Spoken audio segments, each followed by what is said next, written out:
The stars belong to peace. For 12,000 years, the Galactic Federation had spread across the galaxy like a gentle wave. 847 different species lived together in harmony. They traded knowledge, shared art, and solved problems with words instead of weapons. Ambassador Zethkari stood on the observation deck of Federation Central, watching ships drift between the crystal towers like slow-moving fish. Her pale blue skin caught the light from 3 different suns as she reviewed the morning reports. Every world in the Federation was safe, prosperous, and calm. It had always been this way. The galaxy was soft, and that was how they liked it. Zethkari's species, the Villani, came from a world where the biggest natural disaster was a light rainstorm. Most Federation worlds were similar. Perfect temperatures, gentle breezes, abundant food growing wild. Their ancestors had evolved in paradise, and they had built a civilization to match. The communication console chimed softly. Captain Veltar's face appeared on the screen, his 4 eyes blinking in sequence. "Ambassador, we have detected something unusual." Zethkari moved closer. "Define unusual, Captain." "Long-range sensors have found energy signatures from an unknown system. The readings are strange." "How strange?" Veltar's breathing holes fluttered nervously. "The planet appears to be inhabited, but it should not be possible. The world is too close to its star. Too much radiation. Too many natural disasters. Our computers say nothing could live there." Zethkari felt a flutter of curiosity. In 12,000 years, the Federation had discovered thousands of worlds. All of them followed the same pattern. Safe worlds created safe species. Dangerous worlds stayed empty. "Prepare the Harmony's dream for departure," she said. "We must investigate." 3 weeks later, the exploration ship dropped out of hyperspace at the edge of the unknown system. The crew gathered on the bridge, staring at the main screen in confusion. "This cannot be right," whispered Dr. Kenai, the ship's chief scientist. His tentacles curled and uncurled with stress. "The planet is too close to the star. Look at those storm systems, and that moon is enormous. The gravitational forces alone should tear the world apart." Captain Veltar studied the readings. "Yet the planet is clearly inhabited. I am detecting massive cities, orbital structures, and electromagnetic signatures, consistent with advanced technology." "What kind of species could survive on such a world?" Zethkari asked. "According to our models," Dr. Kenai said slowly, "none. No intelligent life should be able to evolve in such conditions." The communications officer suddenly looked up. "Captain, I am receiving a transmission from the planet." "Put it through." The screen flickered and a new face appeared. The being was tall and pale, with short fur on top of its head and small eyes set close together. It smiled, showing white teeth. "Hello," the being said in perfect Federation standard. "My name is Dr. Sarah Chen. Welcome to Earth. We have been monitoring your approach and would like to establish formal contact." Silence filled the bridge. The creature looked so normal, almost fragile. "How did you learn our language?" Captain Veltar asked. Dr. Chen's smile widened. "We intercepted some of your transmissions about 50 years ago. We are quick learners. Would you like to visit our world? We can guarantee your safety." Dr. Kenai leaned forward. "Your world appears extremely dangerous. How do you survive the radiation levels?" "Radiation?" Dr. Chen looked confused. "Oh, you mean from our sun? That is not really a problem. Our atmosphere blocks most of it, and our bodies can handle the rest. Would you like to know about our planet?" "Yes," Zethkari said quickly. "Please tell us about your world." Dr. Chen's eyes lit up. "Earth is wonderful. We have vast oceans, tall mountains, deep forests, and wide grasslands. The weather changes with the seasons. Sometimes we have storms that can flatten entire cities, but we just rebuild. We have survived ice ages that lasted thousands of years, volcanic eruptions that blocked out the sun, and asteroid impacts that killed most of the life on our planet." The bridge fell silent again. Dr. Kenai made a choking sound. "You survived your sun being blocked out?" Captain Veltar asked weakly, several times. "The last major one was about 65 million years ago. Killed the dinosaurs, but our ancestors were small mammals then. They hid underground and ate whatever they could find. Life always finds a way." "Dinosaurs?" Zethkari asked. "Giant predators that ruled our world for millions of years. Some were bigger than your ship, but they could not adapt when the climate changed. So they died out. We humans are much better at adapting." Dr. Kenai was frantically checking his instruments. "The radiation levels on that planet would kill most Federation species in hours. The gravity is too strong. The atmospheric pressure is too high. And you said there are predators larger than starships? Were, Dr. Chen corrected. The big ones are extinct now. We still have some large predators, but nothing we cannot handle. Bears, sharks, tigers. They keep life interesting. You live alongside predators? Captain Veltar sounded horrified. Of course. They were here first. We have learned to coexist. Sometimes they eat people, but usually we leave each other alone. Nature is about balance, Sethkari found her voice.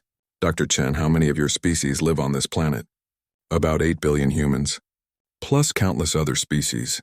Earth is very much alive. 8 billion? Dr. Kenai whispered. On a single death world? Dr. Chen frowned. Death world? That seems harsh. Earth can be dangerous, yes, but it is our home. We love it here.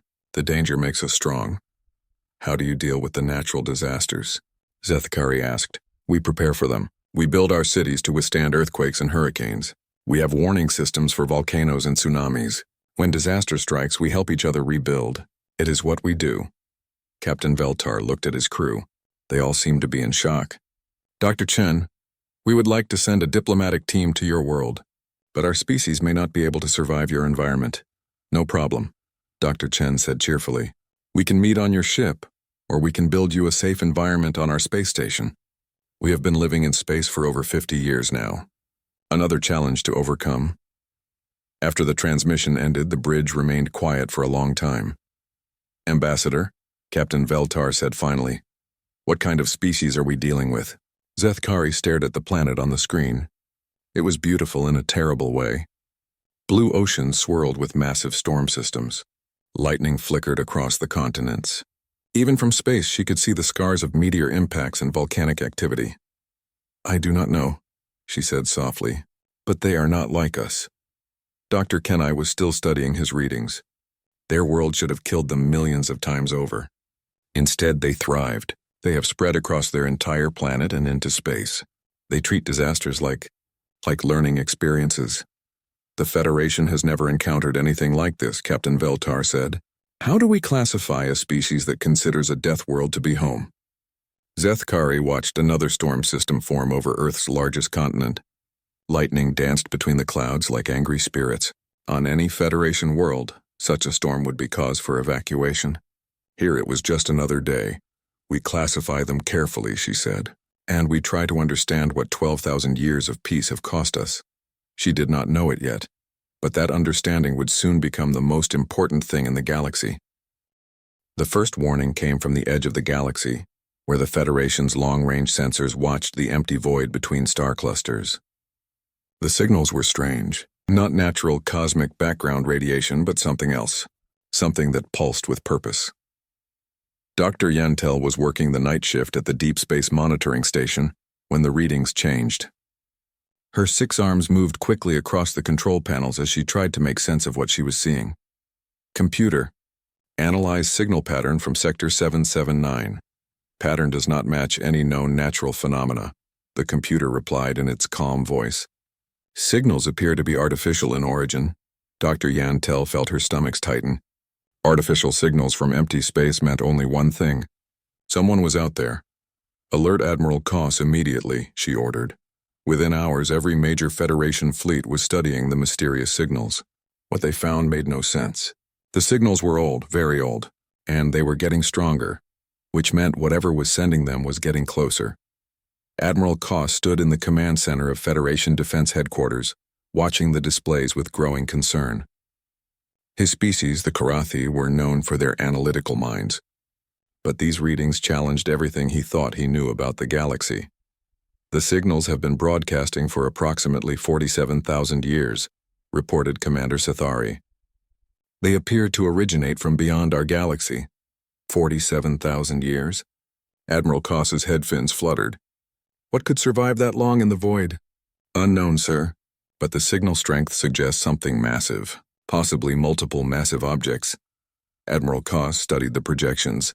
The Federation had explored most of their galaxy over 12 millennia. They had found many ruins of ancient civilizations, but nothing that suggested life could exist in the empty space between galaxies. Sir, another officer called out, we have lost contact with the Outer Rim colonies. Which colonies? All of them, sir. 17 worlds in the Cygni sector. They stopped responding 6 hours ago. The command center fell silent. Losing contact with one world might be a communication failure. Losing 17 worlds meant something else entirely. Dispatch the nearest fleet to investigate, Admiral Koss ordered. Maximum speed.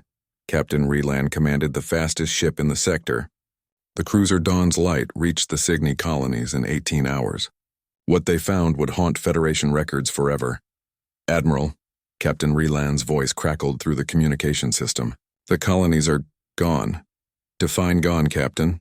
I mean gone, sir. The planets are still here, but they are stripped clean. No cities, no vegetation, no life signs. The surface appears to have been consumed. Admiral Koss felt his blood chill. Consumed how? It looks like something ate the planets, sir. Down to the bedrock. 40 billion people lived in this sector. Now there is nothing but bare rock. The images from Captain Reland's ship showed worlds that looked like someone had peeled them like fruit. Perfectly round planets with absolutely nothing on their surfaces. No atmosphere, no water, no signs that life had ever existed. Sir, Captain Reland continued, I am detecting movement in the outer system. Something big. How big? Bigger than anything in our databases. It appears to be alive. The thing that emerged from behind the dead world was impossible. It looked like a massive insect made of metal and flesh, easily the size of a moon. Smaller creatures, each one the size of a battleship, swarmed around it like parasites. Captain, get out of there immediately, Admiral Koss ordered. But it was too late. The swarm had noticed the Dawn's Light. The smaller creatures moved with purpose, surrounding the Federation ship. Captain Reland tried to escape, but the aliens were faster. The last transmission from the Dawn's Light was Captain Reland screaming, They are inside the ship. They are changing my crew. They are making them into... Then silence. Admiral Koss stared at the empty communication screen. In 12,000 years of peace, the Federation had never lost a ship to hostile action. Now an entire fleet was gone, along with 40 billion civilians, sir. An aide whispered, What do we call them? Admiral Koss watched the tactical display as more massive shapes appeared on long-range sensors. Dozens of them, all moving toward Federation space. The files call them Cathara, he said quietly. An old word from a dead language. It means the hunger that devours stars. Over the next weeks, the pattern became clear. The Cathara were not just raiders or conquerors. They were a force of consumption that turned everything they touched into more of themselves. They landed on planets and immediately began converting local life forms into extensions of their hive mind. Plants, animals, even the soil bacteria, everything became part of their collective. The Andorian shield worlds were the Federation's most heavily defended system. Massive space stations surrounded the 3 planets, armed with the most advanced weapons the Federation had ever built. Admiral Koss sent his best fleets there to make a stand. The battle lasted 14 days. The Cathara did not fight like any enemy the Federation had imagined. They adapted to every weapon, every tactic, every defense. When the Federation used energy weapons, the Cathara grew armor that absorbed the energy and made them stronger. When the Federation tried jamming their communications, the Cathara switched to organic neural networks that could not be disrupted. Worst of all, every Federation soldier who died was immediately converted into a Cathara drone. The enemy's numbers grew with every battle while the Federation's forces dwindled, Admiral. Koss watched his carefully planned defenses crumble from the command ship Eternal Peace. His officers moved with quiet desperation, trying to coordinate a retreat that was quickly becoming a rout. Sir, the Cathara have breached the inner defense grid, reported Commander Sethari. They are landing on Andoria Prime. How long until the planet falls? Based on previous patterns, less than 4 days, sir. Admiral Koss closed his eyes. Andoria Prime was home to 12 billion people. In 4 days, they would all be dead or worse, converted into mindless extensions of the Cathara hive. Send word to all Federation worlds, he said. Full evacuation protocols. Every civilian transport, every cargo ship, everything that can carry people. Get them away from the core worlds. Sir, where will they go? The Cathara are advancing on all fronts. Admiral Koss looked at the tactical display. Red markers showed Cathara forces advancing through Federation space like a plague. Each marker represented billions of dead. I do not know, he admitted, but we have to try. The Federation's military doctrine had been built for peacekeeping, not war. Their weapons were designed to disable, not destroy. Their ships prioritized comfort and diplomacy over armor and firepower. Their soldiers were trained to de-escalate conflicts, not fight to the death, against an enemy like the Cathara. These advantages became fatal weaknesses. The retreat became a nightmare of epic proportions. Entire star systems fell in days. The Cathara seemed to learn from each battle, adapting their tactics to counter Federation strategies before they could be implemented. Their bioships regenerated damage faster than Federation weapons could inflict it. Admiral Koss found himself commanding a fighting retreat across half the galaxy. Every day brought news of another fallen world, another lost fleet, another billion people consumed by the endless hunger of the Cathara. "Sir," Commander Sathari said quietly, "we have lost contact with the Rigel system." "How many people live there?" 87 billion, sir." Admiral Koss felt something break inside him. The numbers were too big to comprehend. The Federation was not just losing a war, it was being systematically erased from existence. "Send an emergency transmission to Federation Central," he ordered. "Tell them we need help, any help, from anyone. Sir, who could possibly help us? We are the most advanced civilization in the galaxy." Admiral Koss thought about the strange reports from the edge of Federation space. Stories about a species that lived on a death world and treated disasters like learning experiences. He had dismissed those reports as interesting but irrelevant. Now, facing extinction, irrelevant was starting to look like their only hope. "Send the message to everyone," he said. "Even the Deathworlders." The Federation Council had never known true fear. For 12,000 years they had solved every problem with careful discussion and peaceful negotiation. Now as they watched the galaxy burn on their screens, they learned what terror felt like. Counselor Zethkari stood before the emergency assembly, her blue skin pale with stress. Around her, representatives of 847 species sat in stunned silence. The reports were all the same. Cathara forces advancing on every front. Billions dead, entire sectors stripped clean of life. "The situation is critical," she announced. "Admiral Koss estimates we have perhaps 6 months before the Cathara reach the core worlds. Our military forces are inadequate." A murmur of disbelief ran through the chamber. The Federation military was the most advanced force in the galaxy. How could it be inadequate? "What do you recommend, Counselor?" asked Primate Surlon of the Hegemony worlds. Zethkari took a deep breath.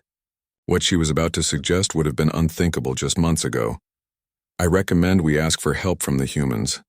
The chamber erupted. Species that had never raised their voices in anger shouted over each other. The idea was absurd. Humans were primitives who had not even mastered faster-than-light travel. Their technology was thousands of years behind Federation standards. "Order," Zethkari called out. "Let me explain." The noise slowly died down. "The humans live on a world that should have killed them millions of times over," she continued. "Yet they not only survived, they thrived. They have experience with things we have never faced, disasters, predators, extinction events. Perhaps they know something we do not." Counselor Vextai of the Crystal World stood up. "You want us to ask for military aid from a species that still uses chemical explosives?" "Yes," Zethkari said simply, "because our advanced energy weapons are not working." The debate continued for hours. Some counselors argued that humans were too primitive to help. Others worried that asking for aid would damage Federation prestige. A few suggested that humans might be dangerous. After all, what kind of species could survive on a death world? In the end, desperation won. The vote was close, but it passed. Zethkari would travel to Earth and formally request military assistance. The journey to the Sol system took 3 days aboard the fastest ship in the Federation fleet. Zethkari spent the time reviewing everything they knew about humans. It was not much. Earth was a single planet with extreme weather, dangerous wildlife, and natural disasters that occurred regularly. The humans had somehow adapted to all of it. When her ship dropped out of hyperspace near Earth, Zethkari was struck again by how wrong the planet looked. Too close to its star, too many storm systems, too much electromagnetic activity, yet the space around Earth buzzed with activity. Orbital stations, asteroid mining operations, ships traveling between the planets, incoming transmission from Earth, her pilot announced. Dr. Sarah Chen appeared on the screen, smiling the same unsettling smile Zethkari remembered. "Ambassador Zethkari, welcome back to our system. I have arranged a meeting with our leadership. They are very interested in your request. You know why I am here? Of course. News travels fast even across the galaxy. We have been monitoring Federation emergency broadcasts. The Cathara sound like a serious problem. Sethkari felt a flutter of hope. Then you will help us? Dr. Chen's expression became serious. That depends on many factors. Please come aboard our orbital station. Our leaders are waiting. The human station was unlike anything in the Federation. Where Federation architecture emphasized grace and beauty, the human station was built for function. Thick walls, redundant systems, emergency protocols visible everywhere. It looked like a fortress disguised as a research facility. The meeting room was simple and practical. A large table surrounded by chairs with screens showing tactical data from across the galaxy. Sethkari was introduced to the human leadership.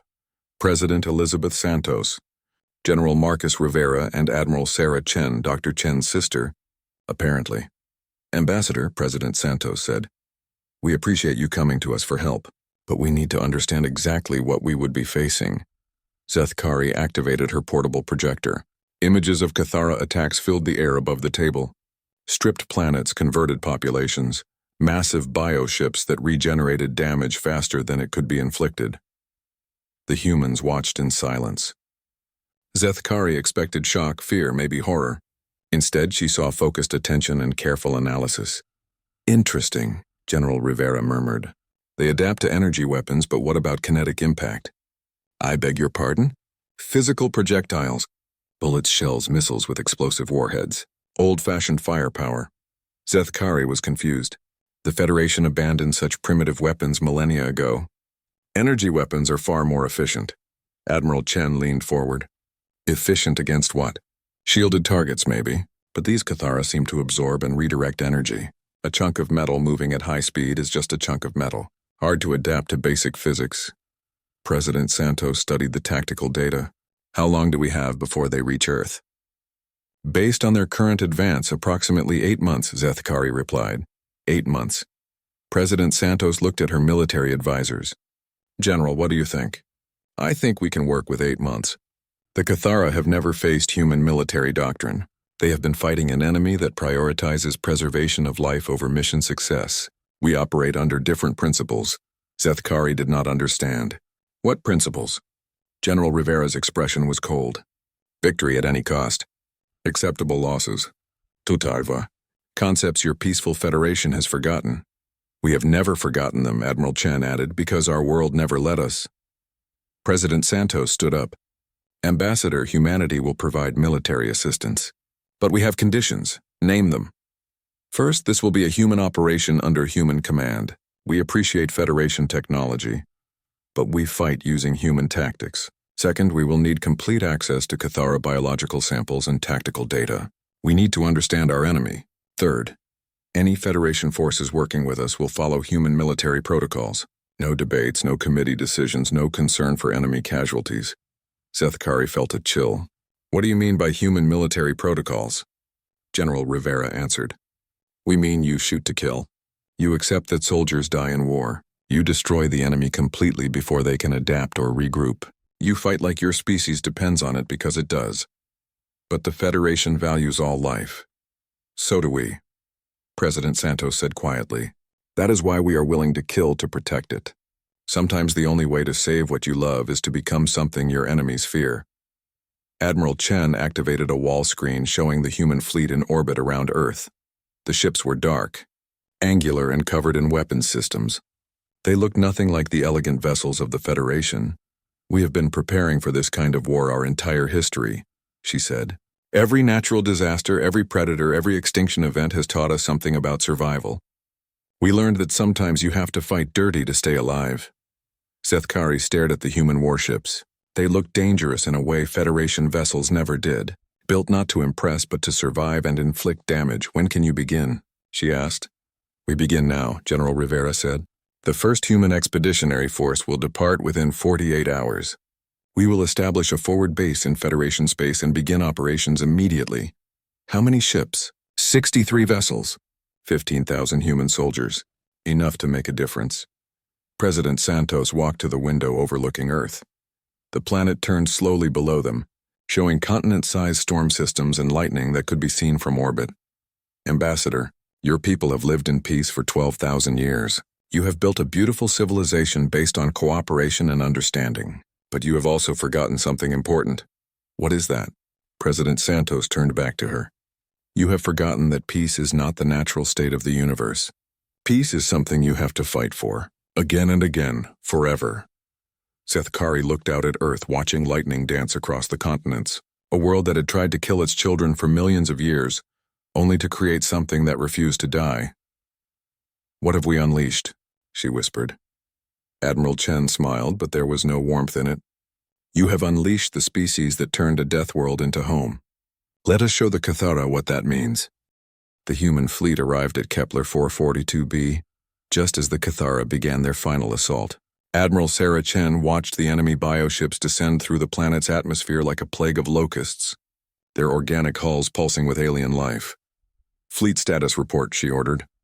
All ships ready for combat, Admiral, replied Captain Torres from the bridge of the UES Indomitable. Marines are locked and loaded.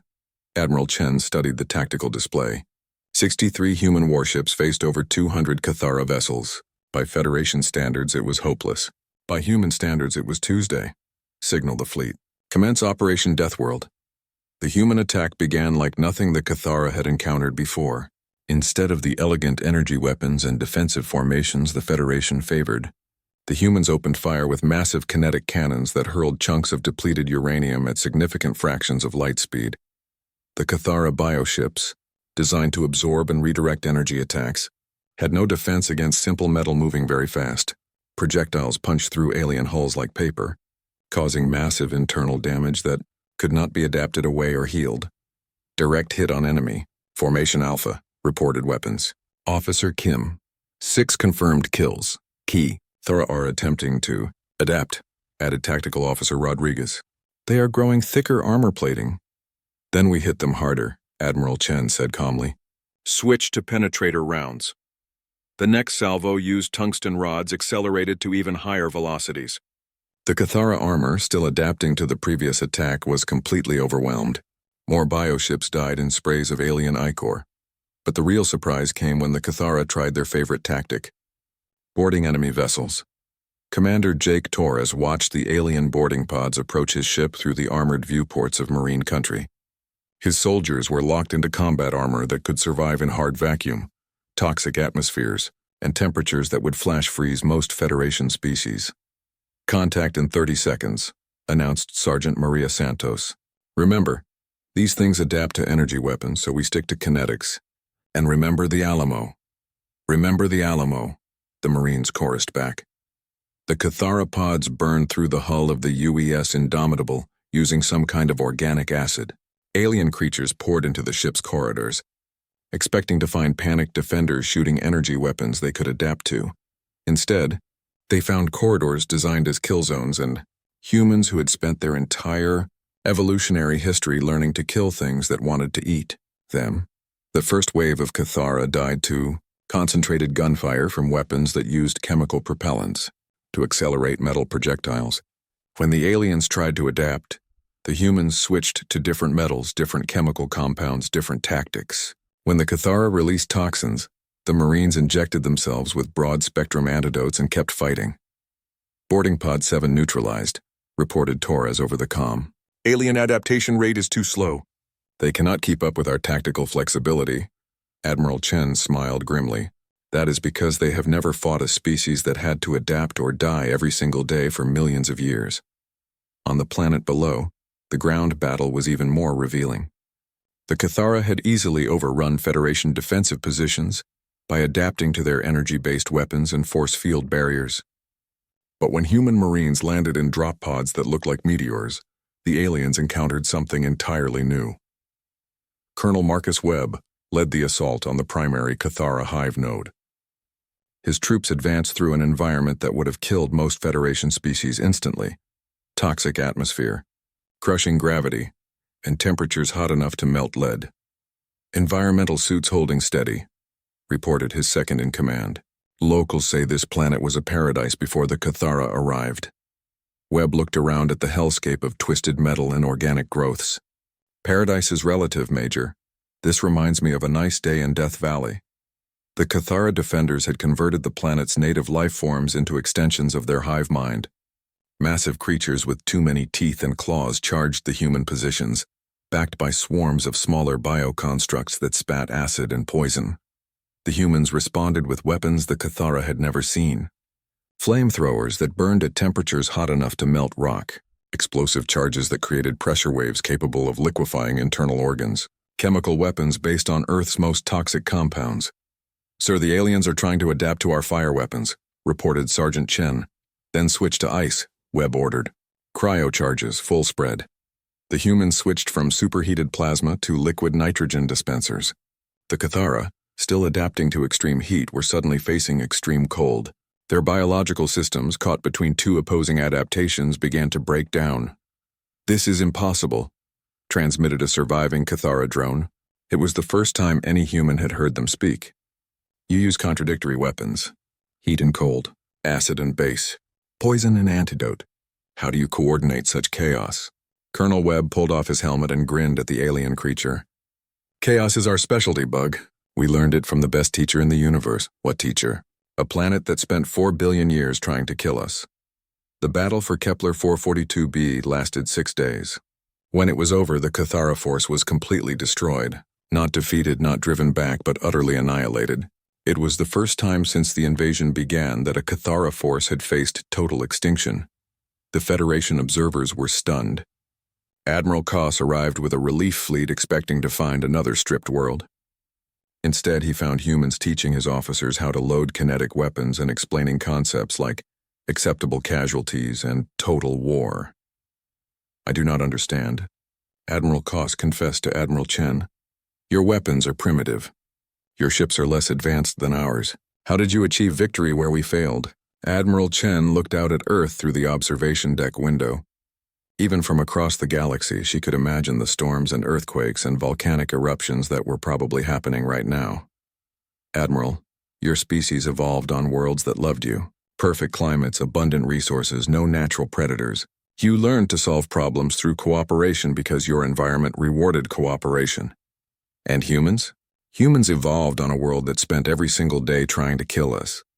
We learned to solve problems through violence because our environment rewarded violence. When you meet something that wants to eat you, you do not negotiate. You kill it before it kills you." Admiral Koss watched human technicians installing kinetic weapons on Federation ships. The weapons looked crude compared to energy cannons, but they had one important advantage. They worked. "But surely there must be limits to this approach," he said. "Rules of engagement, protection for civilians, mercy for defeated enemies." Admiral Chen's expression hardened. "Admiral, the Cathara do not take prisoners. They do not spare civilians. They do not honor surrenders.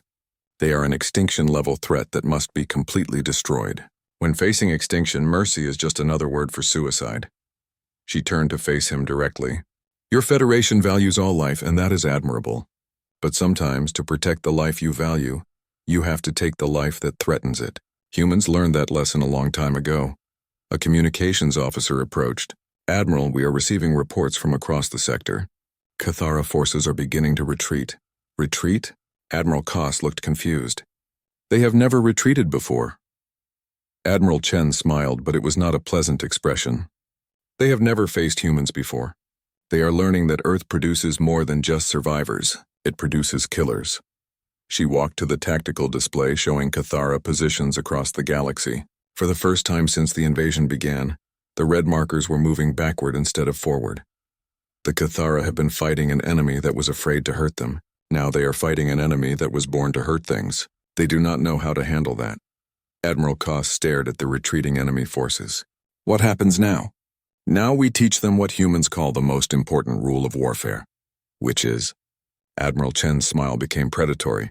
"If you threaten something we love, we will hunt you to the ends of the universe and kill every last one of you. That is the Deathworld doctrine." The war was far from over, but for the first time since it began, the Federation had hope. The humans had shown them something they had forgotten in 12,000 years of peace. Sometimes the only way to preserve civilization is to become uncivilized enough to defend it. 3 years later, the war had become something no one in the Federation could have imagined.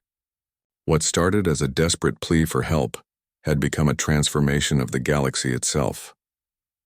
Admiral Sarah Chen stood on the bridge of the UES Retribution, watching the final battle unfold around the Cathara's primary breeding facility.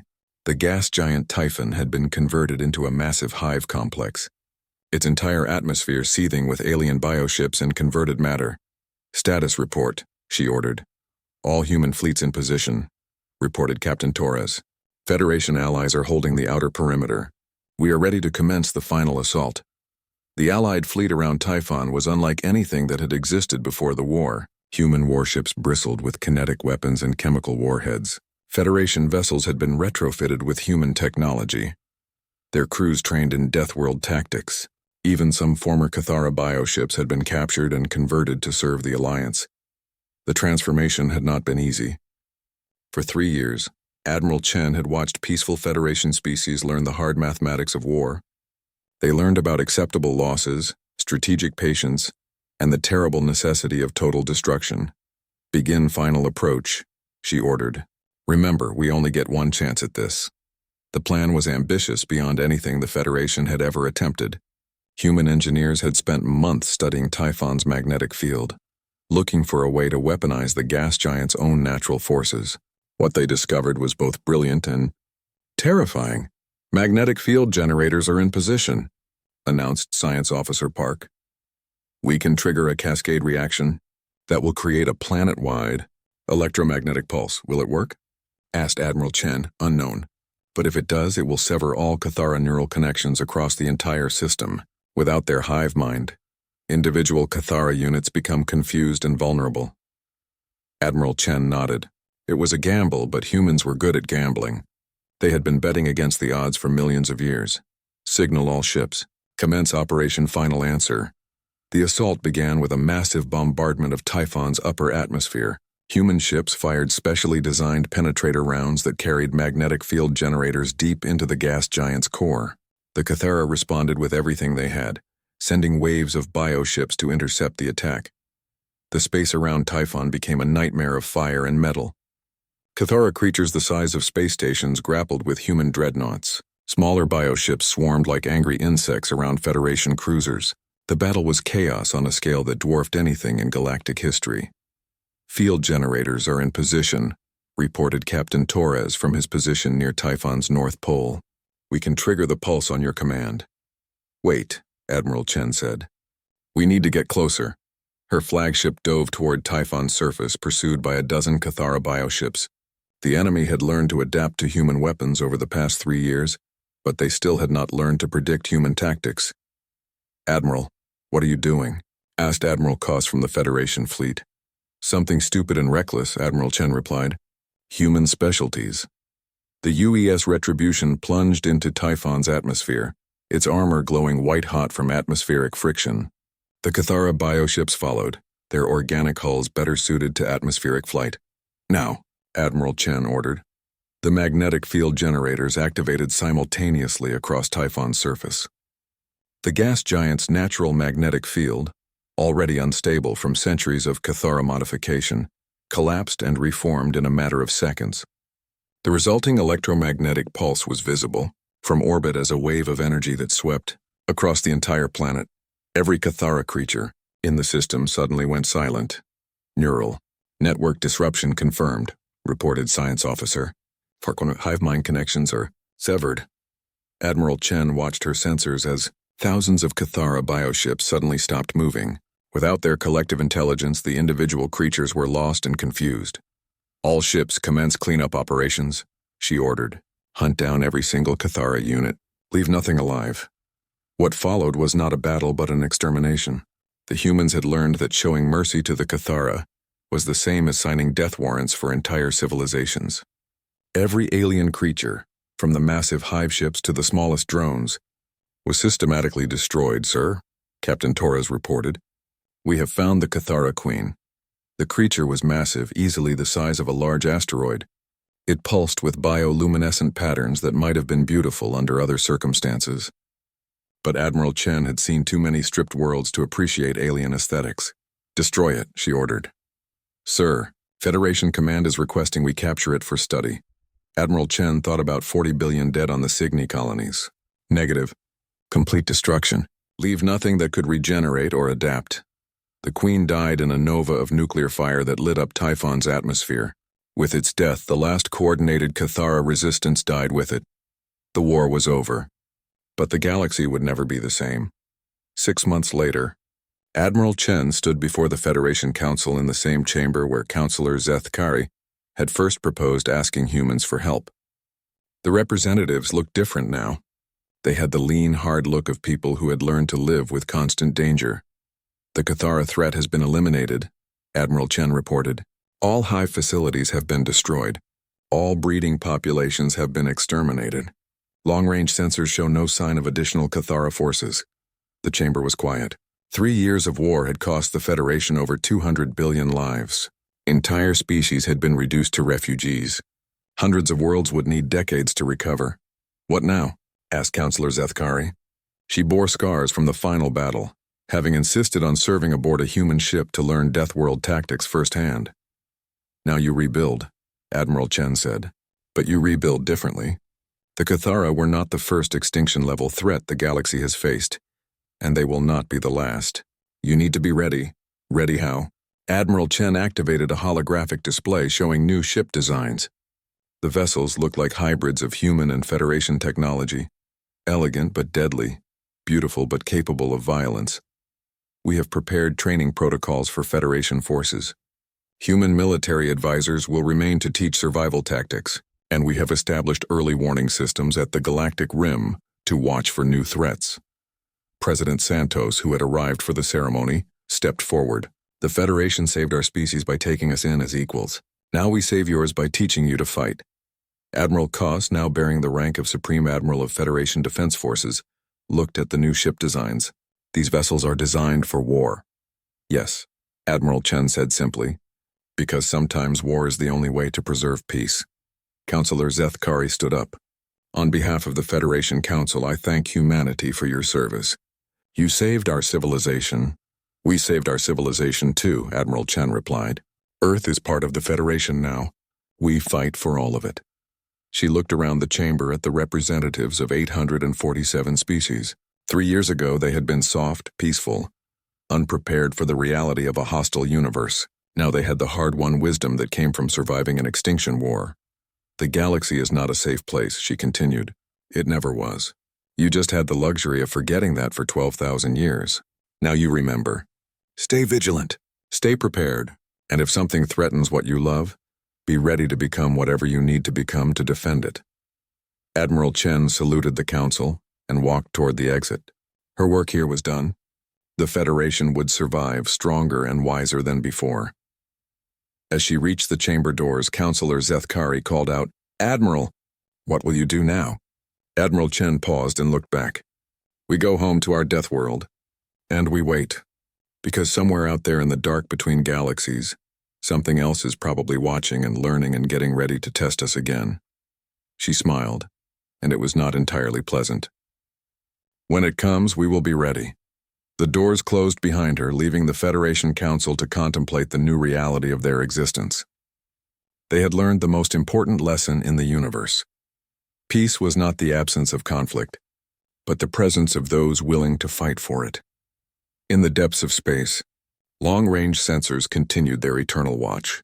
The galaxy was safe for now, but the universe was vast and full of hungry things. When the next threat emerged, it would find a galaxy that had learned to bare its teeth. The Deathworlders had taught them well.